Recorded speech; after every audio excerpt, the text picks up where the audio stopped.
Clip number 1623۔ اس clip میں آپ قرآن پاک کی سورہ حدید کی آیت نمبر 21 سے 22 تک کی تلاوت، ترجمہ اور تفسیر قرآن صراط الجنان سماعت فرمائیں گے۔ بسم اللہ الرحمن الرحیم۔ ترجمہ: اللہ کے نام سے شروع جو نہایت مہربان رحمت والا ہے۔ سابقوا الى مغفرة من ربكم وجنة عرضها كعرض السماء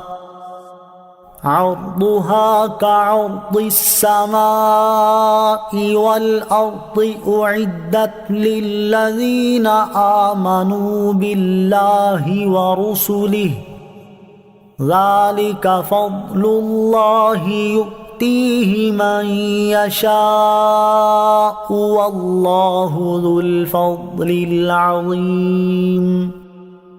ترجمہ: اپنے رب کی بخشش اور اس کی جنت کی طرف ایک دوسرے سے آگے بڑھ جاؤ، جس کی چوڑائی آسمان و زمین کی وسعت جیسی ہے۔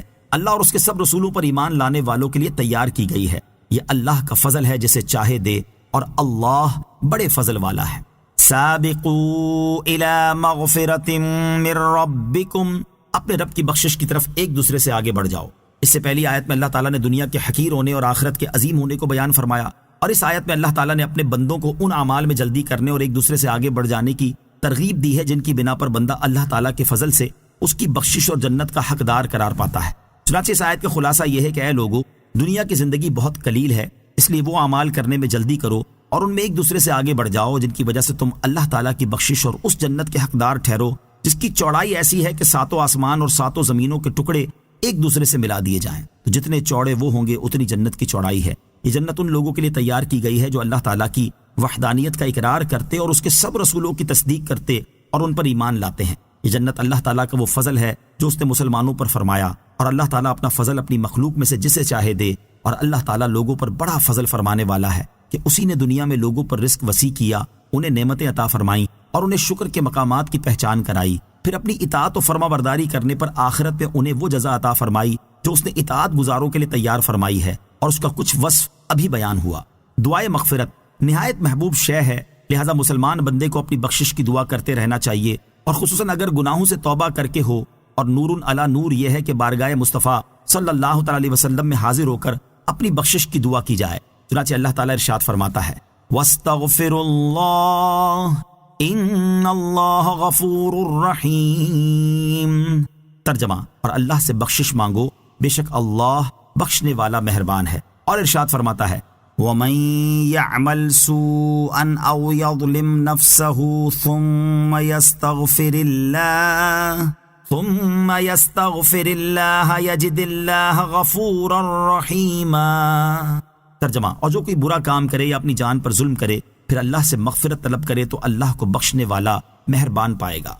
ما أصاب من مصيبة في الأرض ولا في أنفسكم إلا في كتاب من قبل أن نبرأها إن ذلك على الله يسير۔ ترجمہ: زمین میں اور تمہاری جانوں میں جو مصیبت پہنچتی ہے وہ ہمارے اسے پیدا کرنے سے پہلے یہ کتاب میں لکھی ہوئی ہے، بے شک یہ اللہ پر آسان ہے۔ ما اصاب من مصیبت فی الارض ولا فی انفسکم، زمین میں اور تمہاری جانوں میں جو مصیبت پہنچتی ہے۔ اس آیت میں اللہ تعالیٰ نے اپنی قضاء اور تقدیر کا بیان فرمایا ہے کہ اے لوگوں، زمین میں قحط کی، بارش رک جانے کی، پیداوار نہ ہونے کی، پھلوں کی کمی کی اور کھیتوں کے تباہ ہونے کی، اسی طرح تمہاری جانوں میں بیماریوں کی اور اولاد کے غموں کی جو مصیبت تمہیں پہنچتی ہے وہ ہمارے اسے یعنی زمین کو یا جانوں کو یا مصیبت کو پیدا کرنے سے پہلے ہی ہماری ایک کتاب لوح محفوظ میں لکھی ہوئی ہوتی ہے، اور انہیں لوح محفوظ میں لکھ دینا ہمارے لیے آسان ہے۔ یاد رہے کہ بندے کو پہنچنے والی ہر مصیبت اس کی تقدیر میں لکھی ہوئی ہے، اور ہر مصیبت اللہ تعالیٰ کے حکم سے ہی پہنچتی ہے، جیسا کہ ایک اور مقام پر اللہ تعالیٰ نے ارشاد فرمایا، ما اصاب من مصیبت الا باذن اللہ۔ ترجمہ: ہر مصیبت اللہ کے حکم سے ہی پہنچتی ہے، البتہ بعض مصیبتیں بعض وجوہات کی بنا پر بھی آتی ہیں، اور یہ وجوہات بھی لوح محفوظ میں لکھی ہوئی ہیں۔ ان وجوہات میں سے ایک وجہ گناہ کرنا ہے، جیسا کہ اللہ تعالیٰ ارشاد فرماتا ہے، وَمَا أَصَابَكُم مِّن مُّصِيبَةٍ فَبِمَا كَسَبَتْ أَيْدِيكُمْ وَيَعْفُو عَن كَثِيرٍ۔ ترجمہ، اور تمہیں جو مصیبت پہنچی وہ تمہارے ہاتھوں کے کمائے ہوئے اعمال کی وجہ سے ہے، اور بہت کچھ تو وہ معاف فرما دیتا ہے۔ اور حضرت ابو موسیٰ اشعری رضی اللہ تعالیٰ عنہ سے روایت ہے، حضور پر نور صلی اللہ تعالیٰ علیہ وسلم نے ارشاد فرمایا، بندے کو جب چھوٹی یا بڑی مصیبت پہنچتی ہے وہ کسی گناہ کی وجہ سے پہنچتی ہے، اور جو گناہ اللہ تعالیٰ معاف فرما دیتا ہے وہ اس سے بہت زیادہ ہوتے ہیں، اور بسا اوقات مومن کے گناہوں کو معاف کرنے اور اس کے درجات کی بلندی کے لیے اسے مصیبت پہنچتی ہے، جیسا کہ حضرت عائشہ صدیقہ رضی اللہ تعالیٰ عنہا سے روایت ہے، تاجدار رسالت صلی اللہ تعالیٰ علیہ وسلم نے ارشاد فرمایا، مومن کو کانٹا چبھنے یا اس سے بڑی کوئی تکلیف پہنچتی ہے تو اس کی وجہ سے اللہ تعالیٰ اس کا ایک درجہ بلند کر دیتا ہے یا اس کی ایک خطا مٹا دیتا ہے۔ لہذا جس شخص پر کوئی مصیبت آئے تو اسے چاہیے کہ وہ اس بات پر یقین رکھے کہ یہ مصیبت اس کے نصیب میں لکھی ہوئی تھی، اور اس بات پر غور کرے کہ کہیں اس سے کوئی ایسا گناہ صادر نہ ہوا ہو جس کے نتیجے میں اس پر یہ مصیبت آئی۔ نیز اللہ تعالیٰ سے یہ امید رکھے کہ وہ اس مصیبت کے سبب اس کے گناہ مٹا دے اور اس کے درجات بلند فرما دے۔ ایسا کرنے سے ذہن کو سکون نصیب ہوگا، دل کو تسلی حاصل ہوگی، اور مصیبت پر صبر کرنا بھی آسان ہو جائے گا۔ اللہ تعالیٰ عمل کی توفیق عطا فرمائے۔